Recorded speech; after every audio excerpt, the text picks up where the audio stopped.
Hello po mga kababayan, kamusta po kayong lahat? And once again, welcome back to another episode of Simply Talkies Vlog. Pag-usapan natin mga kababayan itong mga kasalaulaan ng mga Chekwa, no? O yung bansang China, no? Na yung kanilang mga espiya ay nagkalat po sa ating bansa, no? At ito nga po, meron na namang nahuling mga 5 na Chinese spy diyan po sa ating bansa. At ganun din po, mukhang ang Pangulo may hamon sa bansang China. Okay, siguro lahat kayo na panood yan, pero magbibigay po tayo ng ating 2 cents sa balitang yan. So again, shout out po lahat sa inyo. Shout out sa ating mga OFWs, to the men and women in uniform, sa ating mga frontliners, sa mga guro, sa ating mga members and subscribers, at ganun din po sa mga tumutulong sa paglago ng ating channel. May God bless us all. May God bless our country. May God bless this Marcos administration and protect it from the evil forces from the likes of Dutertes, their minions, and the anti-Marcoses. So para mabilis tayo mga kababayan, ito, no, mag-recap na lang tayo dito. Actually, latest ito no? Naalala nyo yung isang Chinese na nahuli po ng operatiba ng ating kapulisan together with the Armed Forces of the Philippines, na kung saan ito po ay nag-iispiya gamit ang isang sasakyan. At ito po ay nagpo-photograph o nagbibideo ng mga masiselang parte sa ating bansa tulad ng mga bases, no? Hindi natin alam kung yung kasama pa yung mga EDCA sites dyan. At kasama ng Chinese na ito ay 2 Pilipino, no, na mga Judas Iscariote. Ang depensa ng pamilya ng Chinese, no, na yung kapatid niya na nagmumula pa sa China, siya daw po ay hindi isang espiya. Siya daw po ay isang negosyante, mabait daw. At ito ay may asawa pang Pilipina. However, nung siya po ay na-imbestigahan ng Bureau of Immigration, natagpuan na ilang beses na siyang naglabas-masok sa ating bansa. Sa loob ng 1 taon, ilang beses siyang lumalabas at pumapasok sa ating bansa. At ganun din po, ilang taon na siya dyan. Yun ang masakit. So, ibig sabihin, kung di umanong Chinese spy siya, gaano na ka-extensive yung kanyang nalalaman sa pag-iispiya sa ating bansa. At sino itong 2 kapwa nating Pilipino na kasabwat niya ng mga Judas, Barabas as Estas? O ngayon po, ito po ang latest balita sa Chinese spy na yan. GMA News Online. Chinese, 2 Filipinos face raps versus alleged espionage activities. O ayan po, makakasuhan na po sila. A Chinese and 2 Filipinos has been charged before a Makati court for allegedly conducting espionage activities in the Philippines, sabi po ng NBI. Ayon kay NBI Cybercrime Division Chief Leremy Lotok, the case is now filed with the Makati court. In other words, the prosecutor themselves find prima facie evidence to gain conviction. Yari. No? Ang gusto nga nila ng Bureau of Immigration, ipa-deport daw. Wag muna nyong i-deport, no, yung Chekwa na yan. Napatunayang spy, guilty sa ating korte, dumaan sa due process, ano ang kaukulang? Parusa. Hindi ka agad deportation. It is not what it is. Diba? Ikulong nyo muna. Ano ang maximum prison sentence dyan sa spying, o espionage? Kung pwedeng bitayin na yan, bitayin nyo na. Diba ganyan ba ang ginagawa ng ibang bansa tulad sa bansa nila? Diba sila pag nahuling mga ganyan, baka nga parusang bitay pa yung mga nahuhuling spy ng China na ibang mga lahi na nag-i-spy sa kanila. Diba hindi ka agad nila tine-turn over? Pinaparusahan muna nila? Oo. The NBI arrested Deng Wangjing and his 2 purported cohorts on January 17 for alleged spying. The group allegedly frequently visited palaging binibisit ang military camps, bases, power plants, offices of local government units, police camps, seaports, airports, and shopping malls ay walang hiya. They were presented for inquest proceeding before the DOJ for violation of Section 1A and B of Commonwealth Act No. 616 in relation to RA 10175 or the Cybercrime Prevention Act of 2012. Ang sabi po ni Jaime Santiago, said the court has ordered the transfer of the 3 individuals to the Bureau of Jail Management and Penology. O, buti naman. From MBI dyan kayo sa BGMP. Ay, nako, Peryong at Dagol. May pagpipiestahan kayo, sarewang-sarewa. Diba? Tatlo sila mga kababayan. Hoy, Peryong, Dagol.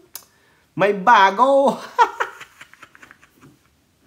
Quote, there is already a commitment order for the first 3 to be transferred to the city jail BGMP. Pero ganun pa lang po. Now, ayan pa lang, may request pa lang. The Chinese man's wife and parents have denied the allegations. Ay, siyempre, deny to the death kayo. Pero, ano po ang sabi ni NBI Cybercrime Division Chief Lotok? The prosecutor themselves find prima facie evidences to gain conviction. Ano ba yung prima facie na yan pagdating sa legal term? Hindi naman po tayo kasi abogado, tama, prima facie, whatever, no? Pasensya naman sa pronunciation, no? Prima facie, whatever. Sabi dito, based on the first impression, accepted as correct until proven otherwise. Ayan, on the first impression, yan, sige, natatayo yung mga ebidensya. Prima facie. Yun. So, kinorek ko na, tama na yung pronunciation natin. Kung mali pa rin, bahala na po kayong umintindi. Di ba? Ayan. Meanwhile, anti-group movement for restoration of peace and order founding President Teresita Angse said she reached out to an expert who told her that the alleged equipment found in Wang Gin's vehicle are items that could be bought through online shopping retailers.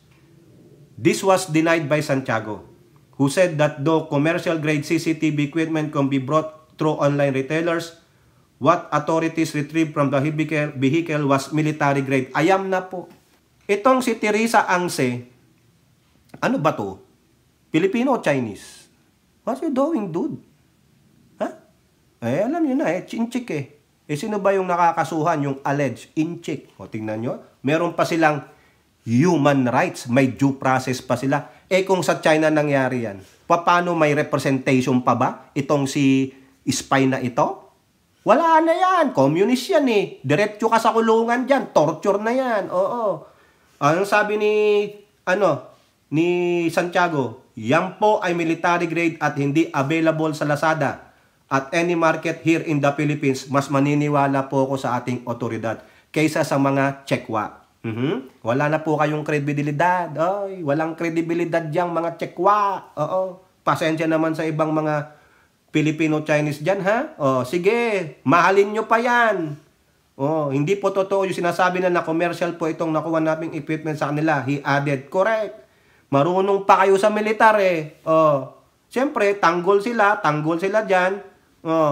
Aside from this, he denied claims by Deng Scamp that he is not graduate of the PLA University in China. Sinungaling. Na-bet na kayo Na-CI na kayo. Santiago showed Deng's supposed profile in a digital library, which states that he is affiliated with the People's Liberation Army, University of Science and Technology.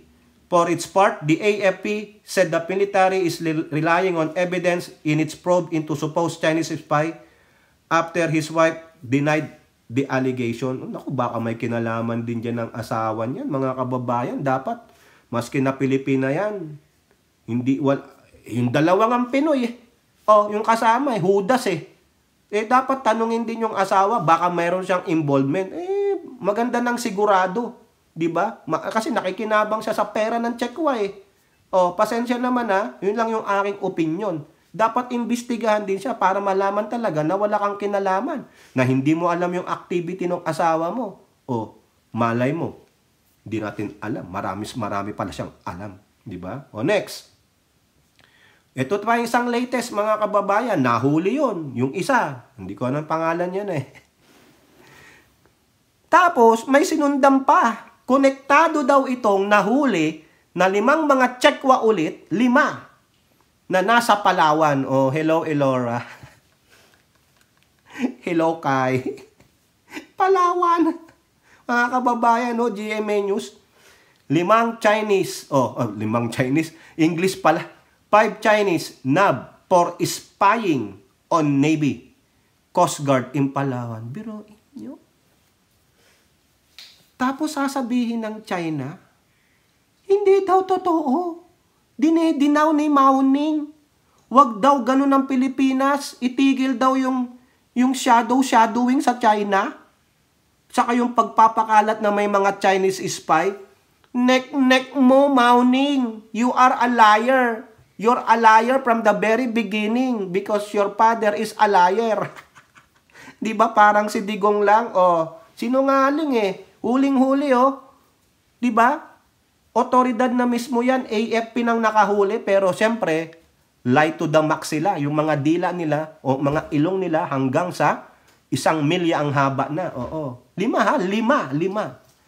The NBI on Thursday announced the arrest of 5 Chinese citizens for allegedly spying on Philippine Navy and Philippine Coast Guard assets in Palawan. Sabi ni Director Santiago, some members of the group were arrested at Danilo Aquinoy International Airport after coming back from Palawan. Ay, no, yan kayo nagkamali, mga bugok.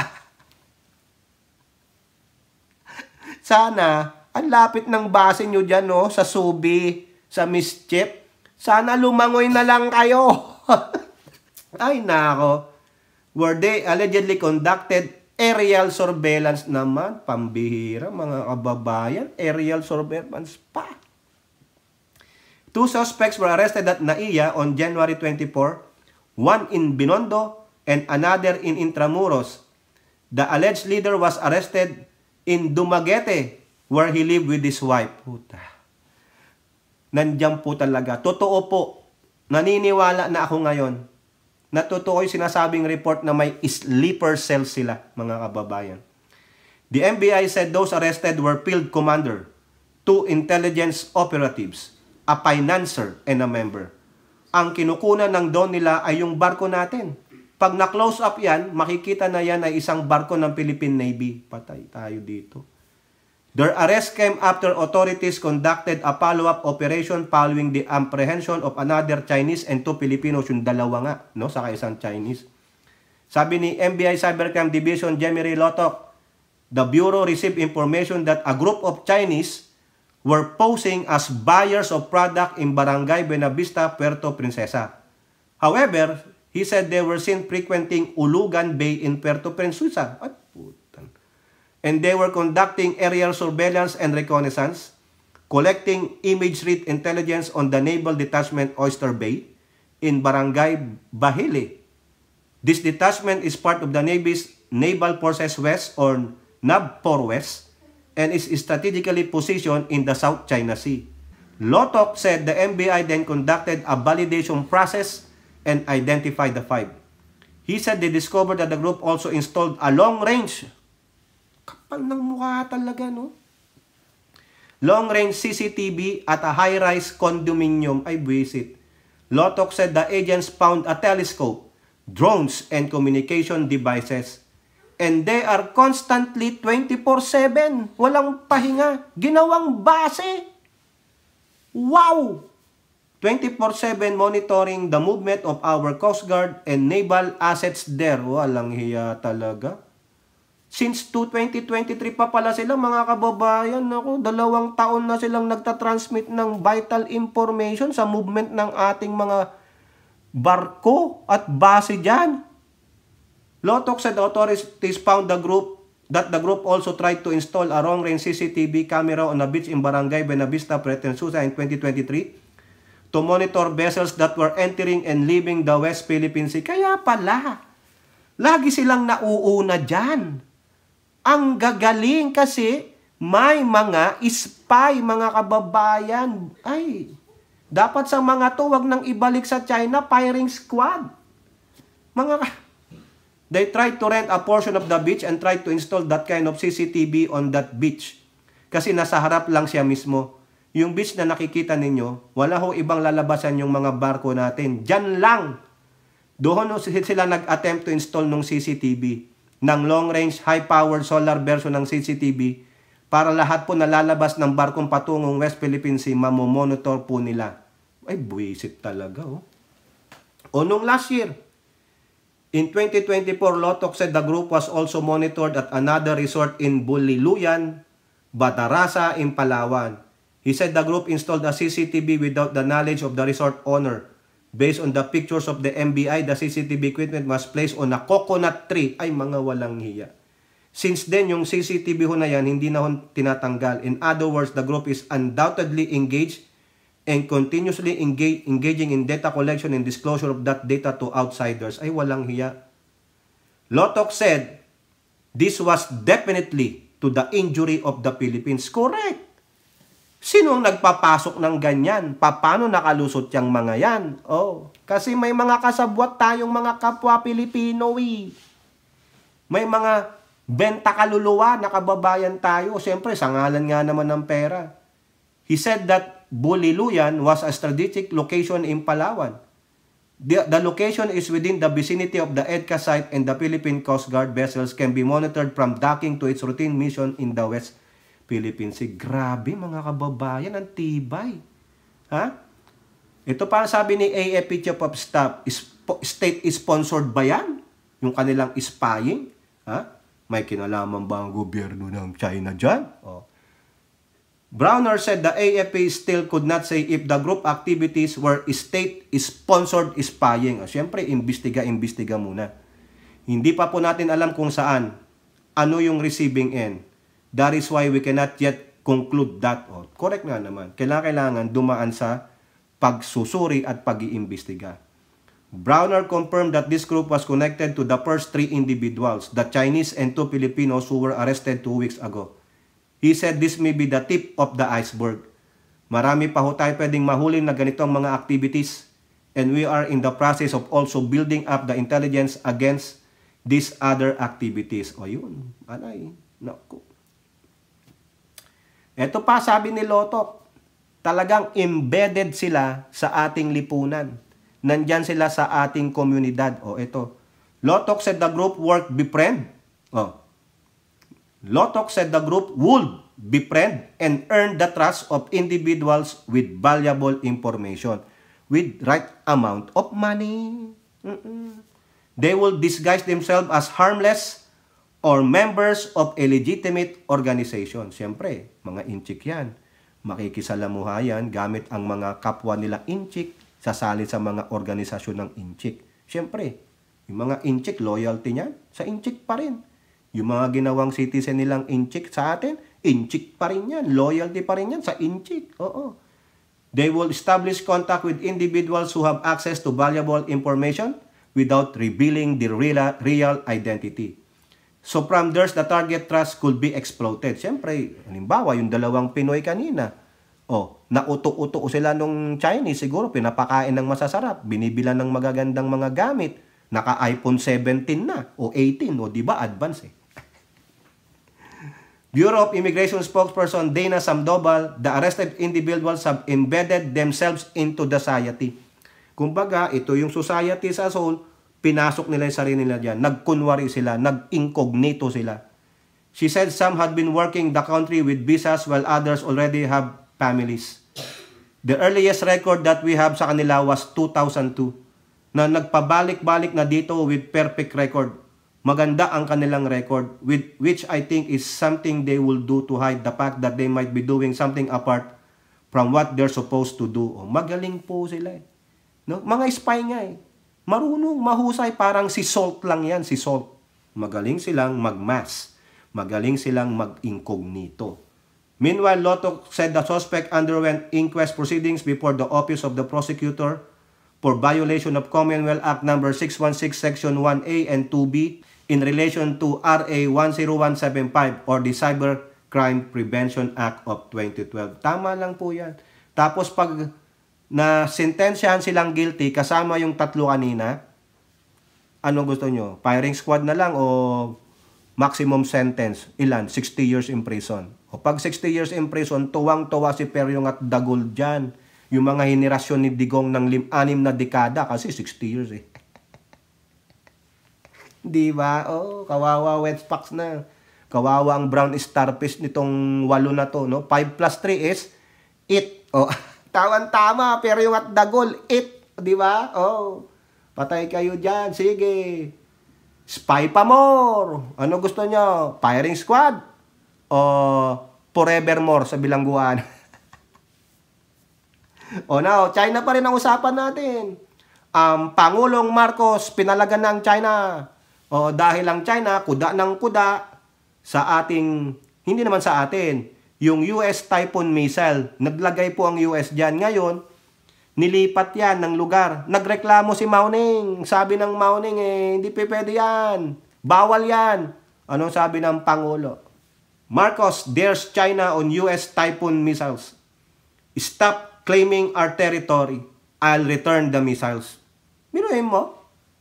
Pinakikialaman tayo? Sabi nga ng Pangulo tayo nga, hindi tayo nakikialam sa kanila Yung missiles nila is 1,000 more explosive than ours.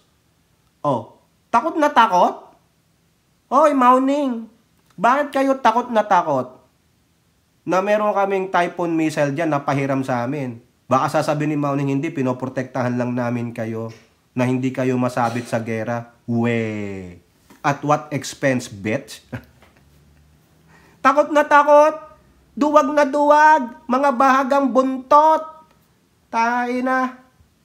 Di ba short range missile? Ha? Magka-combine ng short or long? Ayan lang, iisa lang kinakatakutan nyo. Sabi nyo may hypersonic na kayo. May nuclear warhead kayo. May mga jet fighters kayo. May mga submarine kayo. Pero takot na takot. Ay, naku, wag nyo kaming takutin. Kasi yung Pangulo namin, pinapalagang kayo. Oh, diba? Sabi ng Pangulo, President Marcos said Thursday that he is willing to pull out the Typhoon missiles of the US in the country only if there is a condition. China will stop its aggression in the West Philippine Sea. Marcos made a statement after Chinese Foreign Ministry spokesperson Mao Ning Gunggong called on the Philippine government to correct the wrongdoing as soon as possible. Who are you? Who are you to say something that we are to correct a wrongdoing? You are the one doing the wrongdoing, gago. By pulling out the missile launchers that were reportedly rocket. O, tinan mo, takot na takot. Diba? Kasi pag tinanggal yan, wala nang deterrence O di mamayagpag na naman sila sa West Philippine Sea. Ganun sila gago sila O, kayo muna ngayon ang gumawa niyan. Kasi nung kay Panot, nung umatras, sabi parehong umatras dyan, parehong umatras dyan sa isla, dyan yata yun sa mischief, umatras yung Navy natin, pero hindi na umalis yung Navy nila. O sinong gago? Sinong hindi sumunod sa agreement? Di kayo. Kayo nagsimula niyan Well, I don't understand the comments on the Typhoon missile. We don't make any comments on their missile system. And their missile systems are 1,000 times more powerful than what we have. Let's make a deal with China. Stop claiming our territory. Stop harassing our fishermen and let them have a living. Stop ramming our boats. Stop water cannoning our people. Stop firing lasers at us and stop your aggressive and coercive behavior. And I'll return the Typhoon missiles. Itigil nila yung ginagawa nila. Ibabalik ko lahat yan. Can you do that? Diba? Ibig sabihin dito sa akin, nyo kaming pakialaman at itigil nyo yung mga pambabalahura nyo sa amin dyan sa aming exclusive economic zone sa West Philippine Sea. Pag di nyo magawa yan, Typhoon missile will stay. If you agree with that, Typhoon missile will go away. Pero, atin na yung West Philippine Sea. Maglagay ka na dyan ng mga barkong di sila makakapasok. Diba? Pero may mga sanlal, kululuwa kasing mga kababayan natin. A senior Philippine government source earlier said that the US military has moved its mid-range capability missile system from Lawag Airfield to another location in Luzon. The Tomahawk cruise missile, ito yun, yung Typhoon missile, in the launchers can hit targets in both China and Russia. Ay, kaya naman pala. from the Philippines, while the SM-6 missiles can strike air or sea targets more than 200. Kaya pala, sophisticated pala to. And mind you, mga kababayan, ang equipment ng mga Amerika, battle-tested. Madudungis man yan. Ibig sabihin, they are battle-tested. Ang China, battle-tested ba sila? Hindi. Di ba nga pumapalpak? Di ba? Kaya naman pala takot na takot. Takot na takot. Umiiyak na mga kababayan. Oo, umiiyak nila. Kaya naman ito mga to. Ha? Ito pa nga nabasa ko mga kababayan eh. Ha? Dagdag natin to. Politiko. Philippine soldiers to train on US Typhoon missile system.